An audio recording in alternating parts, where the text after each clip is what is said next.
Hola a todos. Bienvenidos a una nueva inversión. En esta ocasión, nos adentraremos en el mundo de la inversión y las estrategias financieras, Ujú. pero desde una perspectiva un tanto peculiar, Ajá, a través de una obra de teatro. interesante, intrigados. Sí, bastante. Pues agarraos bien, porque vamos a desgranar la sabiduría financiera escondida entre las páginas de mis notas. Efectivamente, en lugar de áridos manuales o complejas fórmulas, exploraremos las decisiones, los aciertos, bien, por supuesto, los tropiezos de los personajes para extraer valiosas lecciones Exacto. aplicables a nuestras propias finanzas. Y para guiarnos en este viaje tenemos a nuestro experto, Encantado de estar aquí. quien nos ayudará a descifrar las claves financieras que la obra nos ofrece. ¿Preparado para descubrir los secretos de mis notas? Por supuesto. La trama en sí ya despierta la curiosidad. Don Alfonso, Uno de los personajes decide revelar los secretos familiares para identificar oportunidades de negocio. Me parece fascinante cómo la obra explora la transmisión de sabiduría financiera entre generaciones. Totalmente. Y uno de los pilares que don Alfonso destaca es la ecuación. Sí. Saber leer plus saber sumar, felicidad.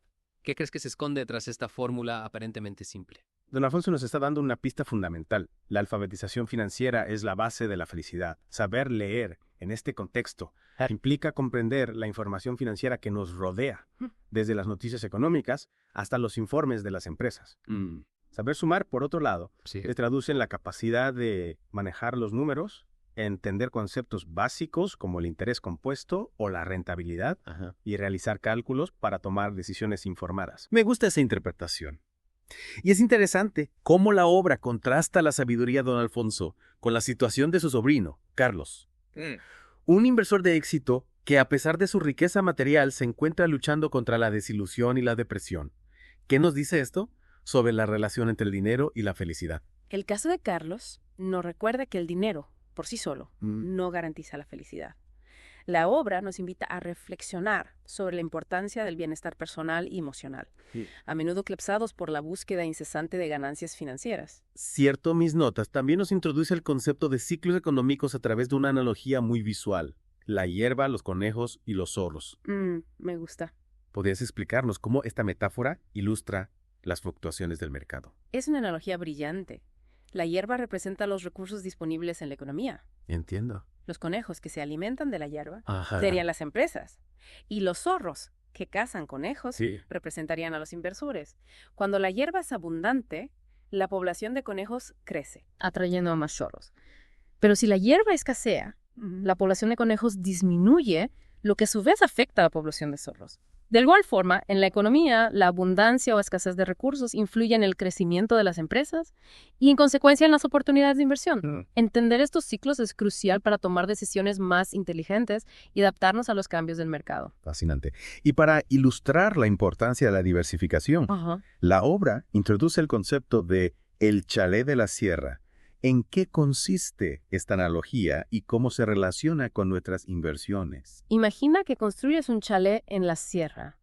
Los cimientos serían como los activos más seguros y estables de tu cartera, como los bonos o el oro. La estructura de la casa representaría las inversiones con mayor potencial de crecimiento, Entiendo. como las acciones. Ya. Y las paredes serían las inversiones más especulativas o de riesgo, Ah. como las criptomonedas.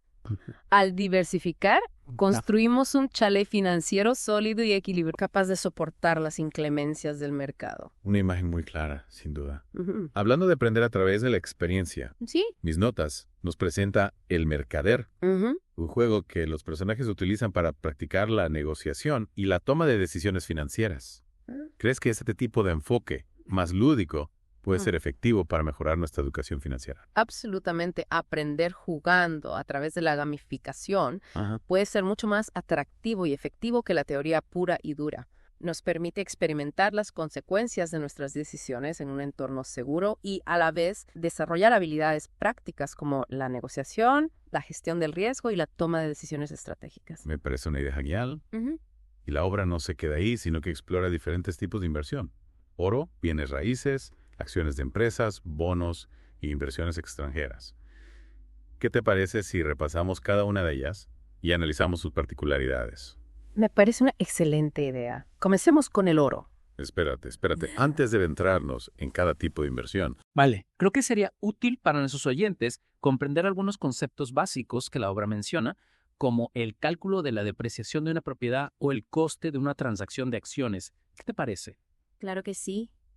Empecemos por la depreciación. Retomemos nuestra inmersión en mis notas. Si recordáis, la obra no solo nos presenta diferentes tipos de inversión, sino que también profundiza en esos aspectos prácticos. Hablábamos de la depreciación de una propiedad. ¿Te parece que lo expliquemos un poco más? Sí, creo que sería muy útil para nuestros oyentes. A veces estos conceptos financieros pueden resultar un poco confusos. ¿Podrías darnos una explicación clara y concisa de qué es la depreciación y cómo se aplica en el caso de un inmueble? Claro que sí. La depreciación en términos sencillos es la pérdida de valor de un activo a lo largo del tiempo, debido al desgaste, el uso o la obsolescencia. En el caso de una propiedad, pensemos en un edificio de viviendas. Con el paso de los años, los materiales se deterioran, las instalaciones se vuelven antiguas y el edificio puede quedar desfasado en cuanto a diseño o funcionalidad. Esta pérdida de valor se conoce como depreciación. Entiendo. ¿Y cómo se calcula la depreciación de una propiedad? ¿Se tiene en cuenta solo la antigüedad del edificio? El cálculo de la depreciación puede ser complejo y depende de varios factores como el tipo de propiedad, su uso, la calidad de la construcción y la normativa fiscal del país. Existen diferentes métodos de cálculo, pero uno de los más comunes es el método lineal, que consiste en dividir el valor del activo entre su vida útil estimada. Por ejemplo, si un edificio de viviendas tiene un valor de 1.000.000 de euros y se estima una vida útil de 50 años, la depreciación anual sería de 20.000 euros. Interesante. Entonces, ¿la depreciación solo tiene implicaciones fiscales o también afecta a la toma de decisiones de inversión? La depreciación tiene implicaciones tanto fiscales como financieras. Desde el punto de vista fiscal, la depreciación permite a los propietarios deducir un gasto en sus declaraciones de impuestos, lo que reduce su base imponible y, por tanto, su carga fiscal. Desde el punto de vista financiero, la depreciación es un factor importante a tener en cuenta a la hora de valorar una propiedad o de calcular la rentabilidad de una inversión inmobiliaria. Muy bien explicado. Ahora, volviendo a mis notas, la obra también menciona el coste de una transacción de acciones. ¿Podrías aclararnos qué costes debemos tener en cuenta al comprar o vender acciones? Claro, al operar con acciones debemos considerar varios costes además del precio de la acción en sí. Uno de ellos son las comisiones de intermediación, que son los honorarios que cobra el broker o la plataforma de trading por ejecutar la compra o venta de las acciones. Estas comisiones pueden variar en función del broker o plataforma y del volumen de la operación. Entiendo. Hay otros costes a tener en cuenta. Sí, también debemos considerar el canon de bolsa, que es un pequeño importe que cobra la bolsa por cada transacción realizada. Y en algunos casos también puede haber costes de custodia, que son los gastos que cobra el banco o la entidad financiera por custodiar las acciones en nuestra cuenta. Vale, ya veo que al invertir en bolsa hay que tener en cuenta más factores que el simple precio de las acciones. Siguiendo con nuestro análisis de mis notas, me gustaría destacar otro punto importante. La obra pone mucho énfasis en la importancia de leer las noticias financieras y comprender indicadores económicos como la inflación y el PIB. ¿Por qué crees que don Alfonso insiste tanto en esto? Don Alfonso nos está dando una clave fundamental para el éxito en las inversiones: comprender el contexto en el que nos movemos. Las noticias financieras nos mantienen al día de los acontecimientos que pueden afectar a los mercados, como de decisiones políticas, cambios en la regulación o resultados empresariales. Por otro lado, los indicadores económicos como la inflación y el PIB nos ayudan a entender el estado de la economía en general y a anticipar posibles tendencias. Comprendo. ¿Podrías darnos algunos ejemplos concretos de cómo la inflación y el PIB pueden influir en nuestras decisiones de inversión? Por supuesto, la inflación, que es el aumento generalizado de los precios, erosiona el valor de nuestro dinero con el tiempo. Si la inflación es alta, nuestro poder adquisitivo disminuye y es importante buscar inversiones que nos protejan de esta pérdida de valor, como activos reales o acciones de empresas con capacidad de trasladar el aumento de costes a sus precios. El PIB, por otro lado, mide la producción total de bienes y servicios de un país y es un indicador del crecimiento económico. Si el PIB crece a un ritmo saludable, es un signo positivo para las inversiones, ya que indica un entorno favorable para las empresas. Muy interesante. La verdad es que mis notas nos está dando una visión muy completa del mundo de las inversiones, desde los conceptos básicos hasta la importancia de la información y el análisis. Exacto. La obra no se limita a darnos una lista de consejos o estrategias, sino que nos invita a reflexionar sobre nuestra relación con el dinero, la importancia de la educación financiera y la necesidad de tomar decisiones conscientes y responsables. Totalmente de acuerdo. Y mientras don Alfonso continúa instruyendo a Shannon en el arte de las finanzas, Carlos se encuentra en Colombia, enfrentando un nuevo reto: la lucha contra la corrupción. ¿Te parece que hablemos de este tema? Sí, me parece un tema muy relevante. Recordemos que Carlos ha aceptado el cargo de asesor del Ministerio colombiano y se ha propuesto utilizar sus conocimientos y experiencia para impulsar el desarrollo económico del país. Pero pronto se da cuenta de que la corrupción es un obstáculo importante para el progreso. Exacto. Y Carlos, fiel a sus principios, decide plantar cara a este problema. En la obra se nos presenta una estrategia integral para combatir la corrupción que combina medidas preventivas con medidas punitivas. ¿Podrías detallarnos en qué consisten estas medidas? Por supuesto. Las medidas preventivas buscan evitar que la corrupción se produzca en primer lugar.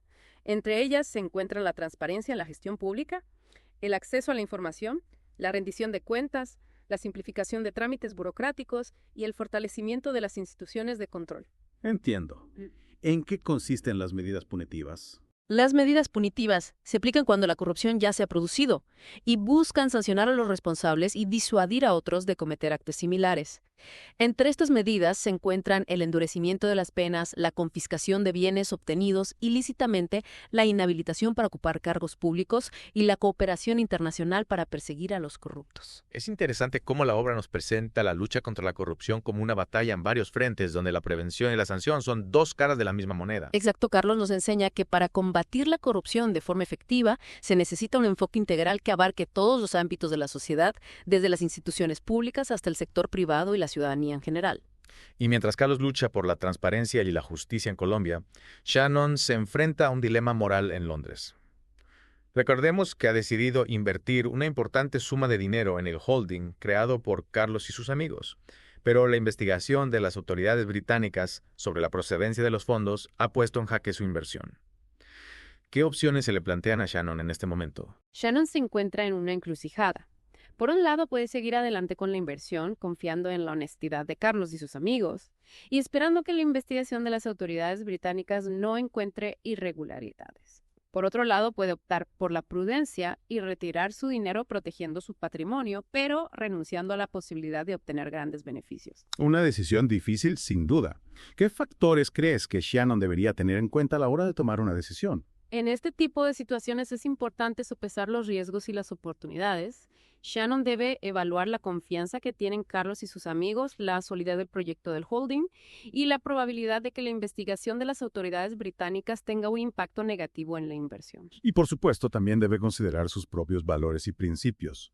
No olvidemos que Shannon es una persona íntegra que valora la honestidad y la transparencia. Exactamente. La decisión final de Shannon dependerá en gran medida de su propia escala de valores y de su tolerancia al riesgo. La verdad que Mis Notas nos está ofreciendo una trama llena de giros inesperados, donde las decisiones financieras se entrelazan con dilemas morales y desafíos personales. Y justo en este punto de máxima tensión, don Alfonso, con su sabiduría y experiencia, se convierte en un guía para ambos personajes.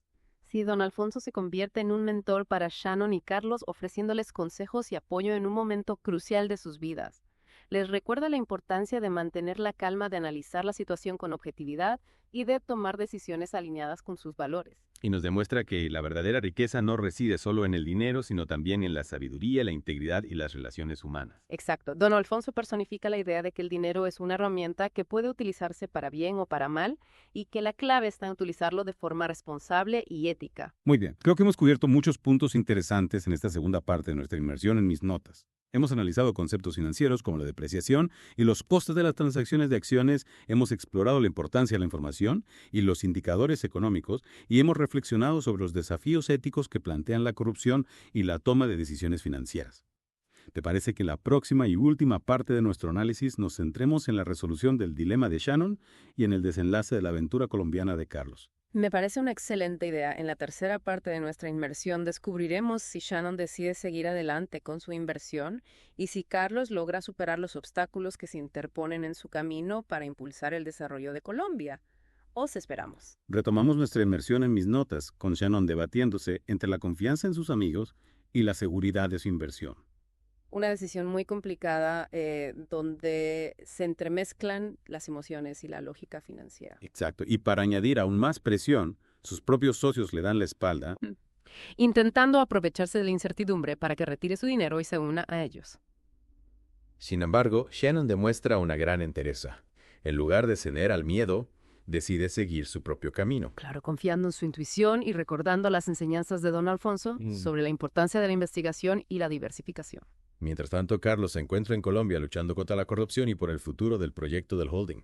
Recordemos que se enfrenta a una fuerte oposición política por parte de grupos de interés que se verían perjudicados por la construcción de las presas. Y en lugar de recurrir a atajos o ceder ante las presiones, Carlos decide afrontar el problema de frente. Utilizando el diálogo, la transparencia y la búsqueda de soluciones que beneficien al mayor número de personas posible. En este punto de la historia, don Alfonso se convierte en una figura clave para ambos personajes. Sí, su sabiduría y experiencia son un faro que guía a Shannon y a Carlos en medio de la tormenta. Aconsejando a Shannon sobre cómo manejar la presión de sus socios y a Carlos sobre cómo sortear los obstáculos políticos. Don Alfonso les recuerda que la verdadera riqueza reside no solo en el dinero, sino en la integridad, la perseverancia y las relaciones humanas. Y llega el momento de la verdad. Shannon, tras una profunda reflexión, toma una decisión. ¿Habrá optado por la seguridad o habrá confiado en sus amigos y en el proyecto? Decide seguir adelante con la inversión. Apuesta por Carlos, por el holding y por el futuro que juntos pueden construir.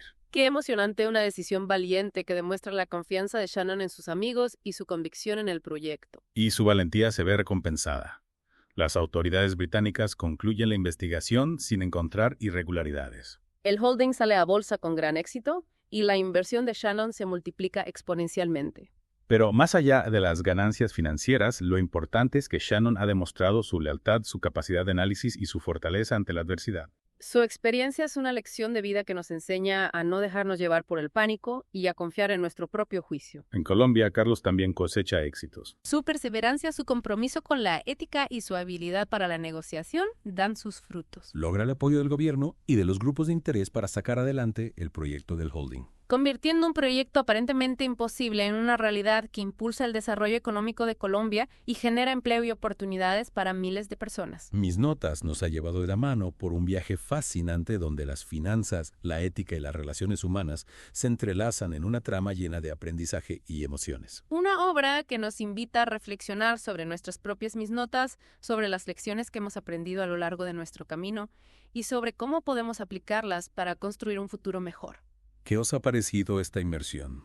Esperamos que os haya inspirado a seguir aprendiendo a tomar decisiones financieras conscientes y a no olvidar que la verdadera riqueza se mide no solo en dinero, sino en la satisfacción de contribuir a un mundo más justo y sostenible. Hasta aquí nuestra inmersión en el fascinante mundo de Mis Notas. Os invitamos a seguir explorando, a cuestionar, a aprender y a escribir vuestras propias historias de éxito. Hasta la próxima.